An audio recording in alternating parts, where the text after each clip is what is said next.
नमस्कार दोस्तों, स्वागत है आपका हमारे चैनल @डुग्गू कोचिंग सेंटर में। आज याद रखना, मैं पार्ट 2 रुक जाना नहीं, जो भी क्लास 10th के हैं याद रखना उनके लिए इंपॉर्टेंट क्वेश्चन लाया हूँ। याद रखना आप इतने कम से कम लगभग 30 से 35 क्वेश्चन है।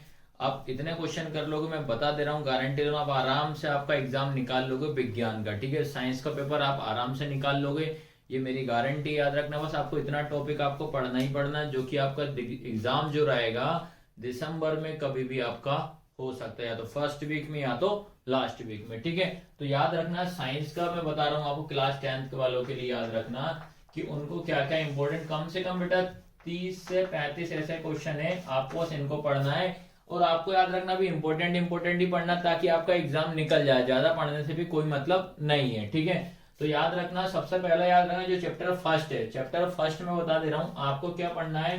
संयोजन अभिक्रिया, क्या बता रहा हूं मैं, संयोजन अभिक्रिया और वियोजन अभिक्रिया किसे कहते हैं। ठीक है, क्या टॉपिक बताया मैंने, संयोजन और वियोजन अभिक्रिया किसे कहते हैं। इंग्लिश में क्या होगा, डिकम्पोजिशन और कॉम्बिनेशन किसे कहा जाता है। ठीक है, उसके बाद आता है विस्थापन और द्विविस्थापन। क्या है, विस्थापन और द्विविस्थापन मतलब डिस्प्लेसमेंट और डबल डिस्प्लेसमेंट किसे कहते हैं, ये क्वेश्चन है। अगला क्वेश्चन है, याद रखना देखो कितना, ये एक क्वेश्चन, 2 3 4 5। तो बेटा ये बता रहा हूँ साइंस में ओनली पहले चैप्टर में ये 5 क्वेश्चन आपको पढ़ना है। याद रखना उष्मा चेपी, उष्मा शोषी मतलब एक्सोथर्मिक और एंडोथर्मिक। ठीक है, उसके बाद संचारण मतलब कोरोजन क्या होता है, विकृत गंधिता मतलब रेंसिडिटी क्या होता है। ये 5 क्वेश्चन याद रखना है, ये आपको पहले चैप्टर के पढ़ना। और वेरी IMP क्वेश्चन है याद रखना, जो कि आपको रुक जाना नहीं के लिए मोस्ट इंपोर्टेंट है। याद रखना ताकि आपका एग्जाम आराम से निकल जाएगा, क्लास 10 हिंदी मीडियम हो चाहे इंग्लिश मीडियम वाले बच्चों के लिए। ठीक है, उसके बाद याद रखना चैप्टर 2 में मात्र आपको ये 4 क्वेश्चन पढ़ना है। ठीक है, पहला क्वेश्चन कौन सा, एक ये हो गया, 2 3 4। ठीक है, पहला क्वेश्चन है बेकिंग सोडा। बेकिंग सोडा को आपको देखो ये 4 मार्क्स का क्वेश्चन आना ही आना, 101% याद रखना, ये 4 नंबर में आपको आना ही आना है ये क्वेश्चन। इन चारों में से याद रखो, एक ही क्वेश्चन 4 मार्क्स का आएगा। ठीक है, तो इसमें याद रखना बेकिंग सोडा में आपको पहला टॉपिक क्या पढ़ना पड़ेगा, इसको केमिकल नेम क्या होता है, जो कि हिंदी में क्या होता है, रासायनिक नाम पढ़ना पड़ेगा। उसके बाद रासायनिक फॉर्मूला मतलब रासायनिक सूत्र। उसके बाद इसकी रिएक्शन क्या होती है, समीकरण पढ़ना पड़ेगा। इसके बाद यूज मतलब उपयोग पढ़ना पड़ेगा। ठीक है, ऐसे ही सेम आपको पढ़ना पड़ेगा वॉशिंग सोडा मतलब धोने का सोडा होता है। उसके बाद ब्लीचिंग पाउडर विरंजक चूर्ण बोला जाता है।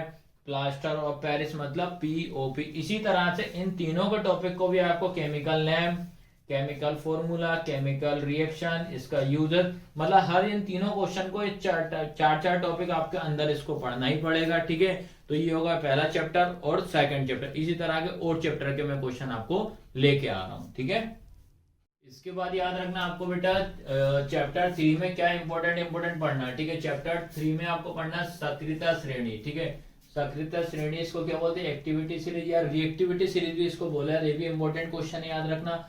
उसके बाद आघात वर्धी या तन्य मतलब डक्टिलिटी और मेलाबिलिटी क्या होता है, याद रखना, ये भी आते ही आता है। इसके बाद क्वेश्चन है लोहे को जंग से बचाने के तरीके, ये क्वेश्चन याद रखना, क्या है, लोहे को जंग से बचाने के तरीके, defined corrosion and to prevention of the correction मतलब 2 ऐसे तरीके बताना है कि जो लोहे के मतलब जंग से अपन बचा सकते हैं। ठीक है, उसके बाद धातु और अधातु, याद रखें मेटल और नॉन मेटल का बेटा ये क्वेश्चन आपको 101% आता ही आता है। मेटल और नॉन मेटल को याद रखना, आपको फिजिकल प्रॉपर्टी और केमिकल प्रॉपर्टी आपको अच्छे से पढ़ के जाना, याद रखना, दिसंबर के एग्जाम के लिए रुक जाना नहीं के लिए, याद रखना। ठीक है, उसके बाद चैप्टर 4 में 101% बेटा इनमें से आपको आना ही आना है। क्या है, हाइड्रोकार्बन क्या होता है और इनके प्रकार, हाइड्रोकार्बन किसे कहते हैं और इसके प्रकार आपको बताना है। ठीक है, defined hydrocarbon and its types. तो पहला होता है इसका एल्केन, एल्किन, एल्काइन। 3 प्रकार के होते हैं, कौन कौन से, एल्केन, एल्किन, एल्काइन। इसको अच्छे से पढ़ लेना बेटा, आता ही आता है।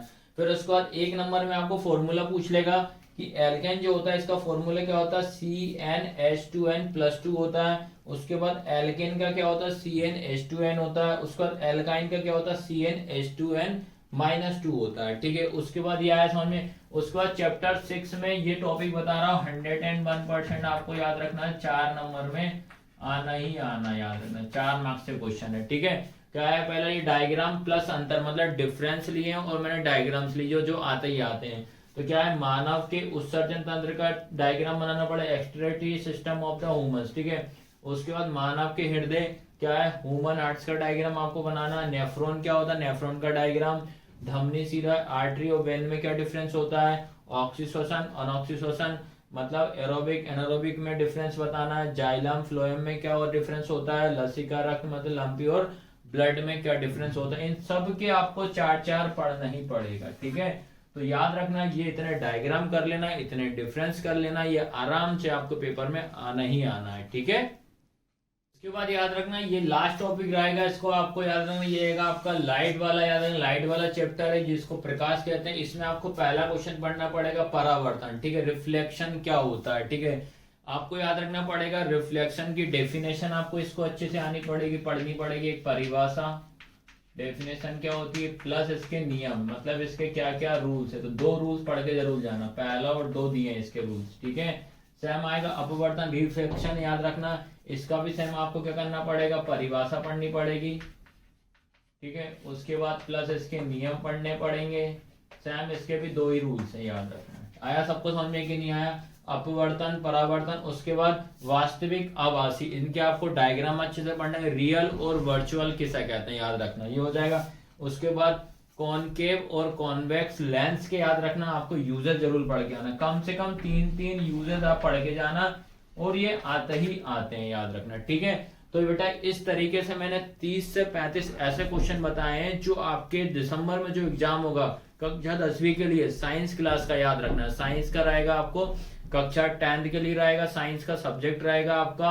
और इतने क्वेश्चन याद रखना आप पूरे परीक्षा बोर्ड में याद रखना सारे के सारे मिल जाएंगे। और आपको पुराने पैटर्न के हिसाब से पढ़ के जाना है, जो नया वाला पैटर्न है उसके हिसाब से आपको नहीं पढ़ के जाना है। ठीक है, आया समझ में। तो वीडियो कैसी लगी बेटा आपको लाइक शेयर सब्सक्राइब जरूर करना है और अधिक से अधिक बच्चों तक आपको इसको शेयर करना ताकि उनके साल बच जाए, साइंस में वो आराम से उनका एग्जाम निकल जाए। धन्यवाद।